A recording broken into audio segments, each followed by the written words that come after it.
Agora vamos à situação de ganhos e perdas de um país importador. Suponhamos agora que o preço interno antes do comércio esteja acima do preço mundial. Então isso quer dizer que internamente, no comércio interno do país, o preço dessa determinada mercadoria é mais cara, é maior do que o preço mundial. Novamente, depois da liberação do comércio, o preço interno deve se igualar ao preço mundial. Como mostra a figura 3, a quantidade ofertada internamente é menor do que a demandada, porque agora é o inverso da situação do país exportador. Então, como o preço interno é maior do que o preço mundial, há uma convergência do preço interno para baixo, para se equalizar ao preço mundial, e, consequentemente, agora, produtores não vão querer ofertar a mesma quantidade de produtos a um preço menor, portanto, lei da oferta, mas haverá uma busca maior por produtos por conta da demanda, porque a lei da demanda diz que agora um preço menor faz com que a demanda aumente. Então, a diferença entre a quantidade demandada, que agora é maior, e a quantidade ofertada internamente, que agora é menor, então, a diferença entre a quantidade demandada, que é o preço mundial nessa situação, agora é maior, e a quantidade ofertada internamente, que agora é um preço menor, é comprada de outros países, e a Isolândia se torna um país importador de tecidos. Então eu vou repetir. Como agora a quantidade demandada é maior internamente, porque o preço mundial e o preço interno agora são menores, a quantidade ofertada pelos produtores internos será menor, porque o preço agora também é menor, ok? Então, veja essa importante diferença que agora coloca o país em uma outra condição. Ok? Na condição, portanto, de um país importador, um país que vai ao mundo comprar mais tecidos. Então, nesse caso, a linha horizontal do preço mundial representa a oferta do resto do mundo.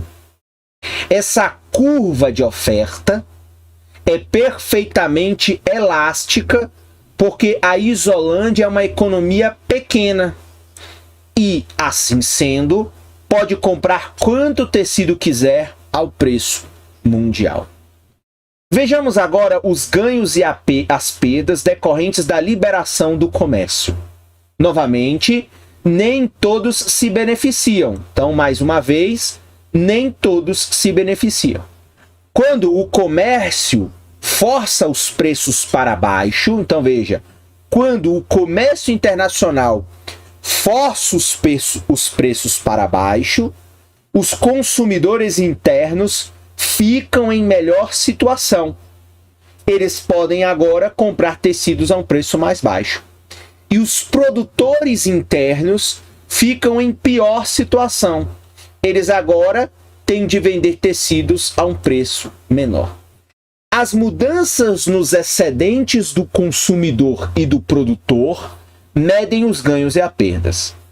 Antes do comércio, o excedente do consumidor é a área A, e o excedente do produtor é a área B mais C. E o excedente total é a área A mais B mais C. Depois da abertura comercial, o excedente do consumidor passa a ser a área A mais B mais C. O excedente do produtor passa a ser a área C e o excedente total passa a ser a área A, B, C e D, ok? Então, acontece aí agora de uma outra forma, né? Se inverte quem tem os benefícios, mas o resultado no gráfico, nós vamos ver aqui, ó, como já posso adiantar, acaba que vai resultar numa circunstância parecida à situação do país exportador. Então, o que nós temos aqui na figura 3? Então, o comércio internacional em um país importador. Então, uma vez permitido o comércio, o preço interno ele cai até igualar-se ao preço mundial.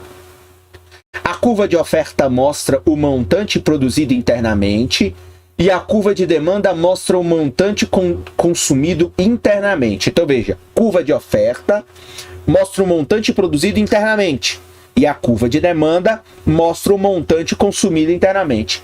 As importações, portanto, são a diferença entre a quantidade demandada internamente e a quantidade ofertada internamente ao preço mundial. Mais uma vez lembrando o que eu frisei nos parágrafos anteriores, de que aqui nós vamos ter a circunstância em que preços menores os consumidores querem comprar mais, só que preços menores os produtores internos agora vão vender menos. E aí teríamos aí um excesso de demanda. Esse excesso de demanda será agora complementado pelo movimento de importações, ok?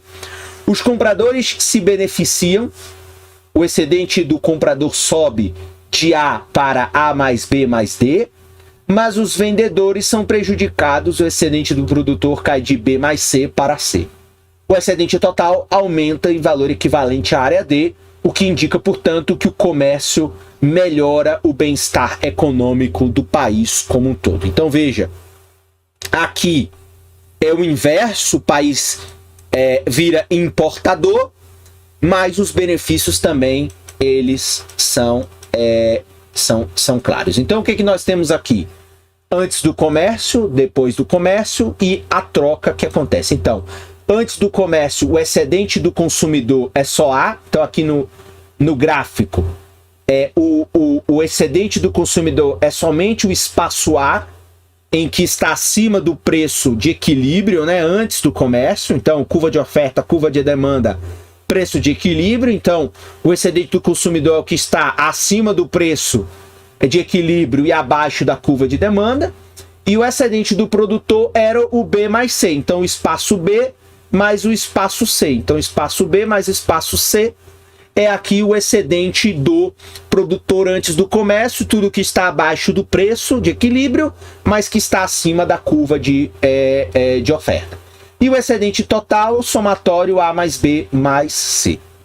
Quando eu abro o comércio em uma situação, mais uma vez, em que você tem agora a situação em que o país passa a ser importador, o que acontece? Então, o preço mundial está abaixo do preço de equilíbrio interno. Então, preço de equilíbrio maior, preço mundial menor. O que vai acontecer? O preço interno vai ter que se encontrar ao preço mundial, vai ter que se equalizar ao preço mundial. Então, o preço após a abertura do comércio internacional ele fica menor, o que significa, portanto, que há um preço menor. Então, vamos voltar aqui. Então, há um preço menor. A quantidade ofertada internamente ela diminui claramente, ou seja, lei da oferta, né? Preço menor, quantidade ofertada menor. Então ficará aqui nesse sentido aqui do gráfico, né? No eixo lá, quantidade de tecidos, e a um preço menor, a quantidade demandada ela aumenta. Preço menor, e aí a lei é da demanda. Então, nessa situação, mais uma vez, sem comércio internacional, nós teríamos aí essa diferença entre a quantidade ofertada menor e a quantidade demandada maior, nós teríamos um excesso de demanda, ok? Teríamos, portanto, um excesso de demanda. Então, o excedente do consumidor nessa situação agora fica A, B e D. Então, A, B mais um novo espaço aqui de D, que vai ser substituído pelas importações.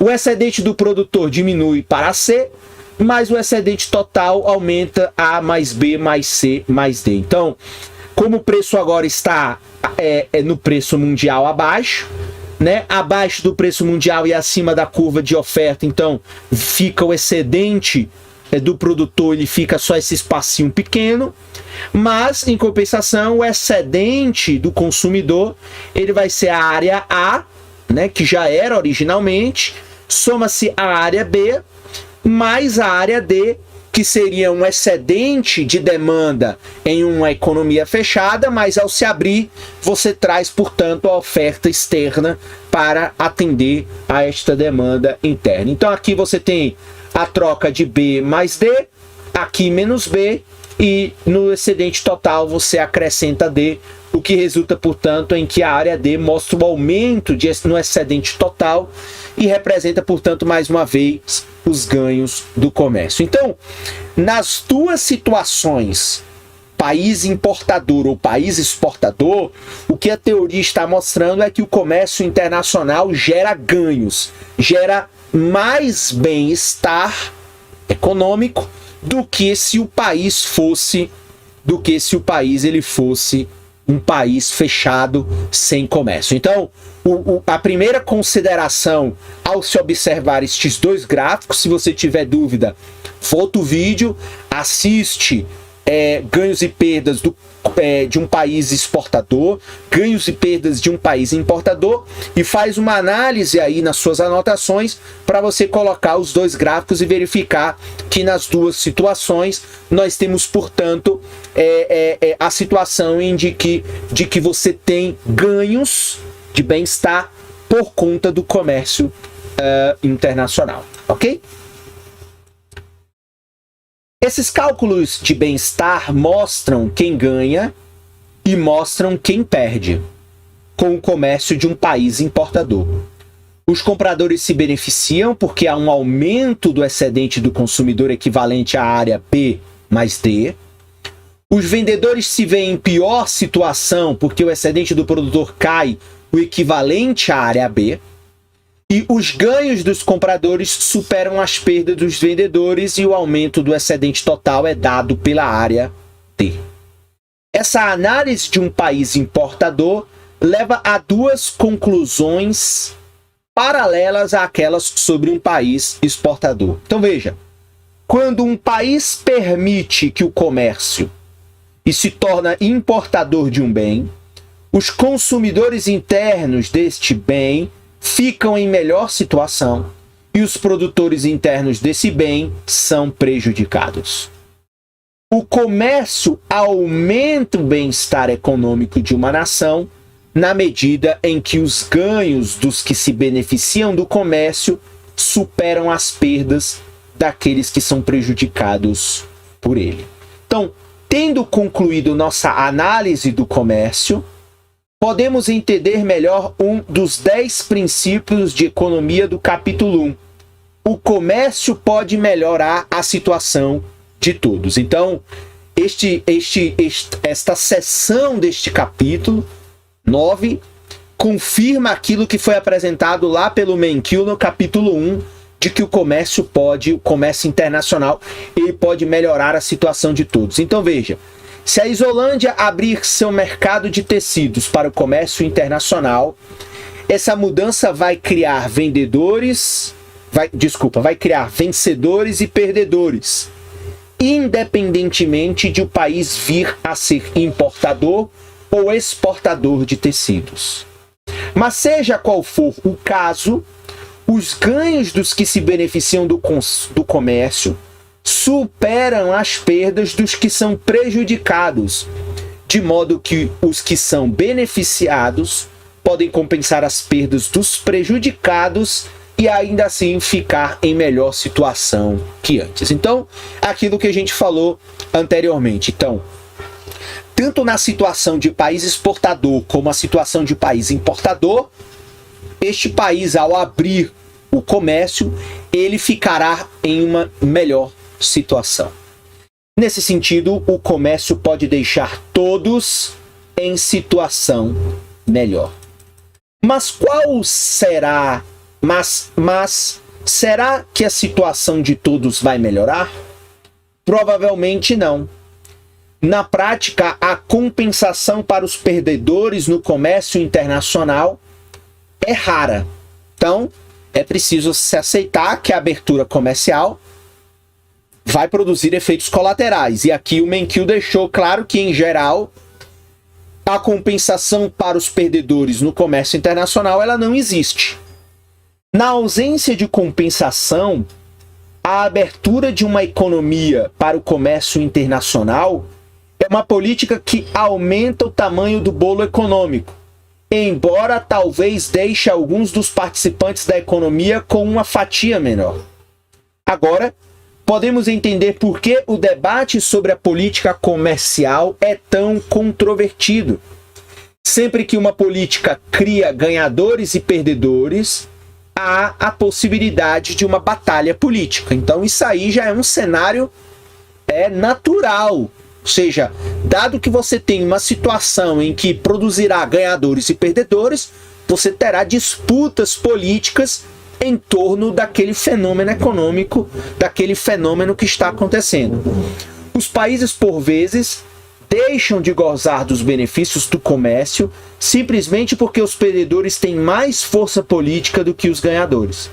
E os perdedores fazem lobby por restrições comerciais, como tarifas e cotas de importação. Então o Menkil aqui coloca a situação de que, quando não acontecer a lógica do comércio internacional que trará benefícios, é porque você tem uma parcela de perdedores daquela situação do comércio internacional que possuem poder político, como ele coloca aí, possuem lobby. Então, por exemplo, como é o livro escrito por um americano, estando nos Estados Unidos, ele percebe que nem todo o comércio internacional dos Estados Unidos ele é extremamente aberto, porque você tem em alguns setores lobbies que vão solicitar politicamente a inclusão de restrições comerciais, como, por exemplo, tarifas e cotas de importação, para evitar que mercadorias com um preço mundial mais baixo inundem o mercado nacional em questão, ok? Pois bem, vamos ver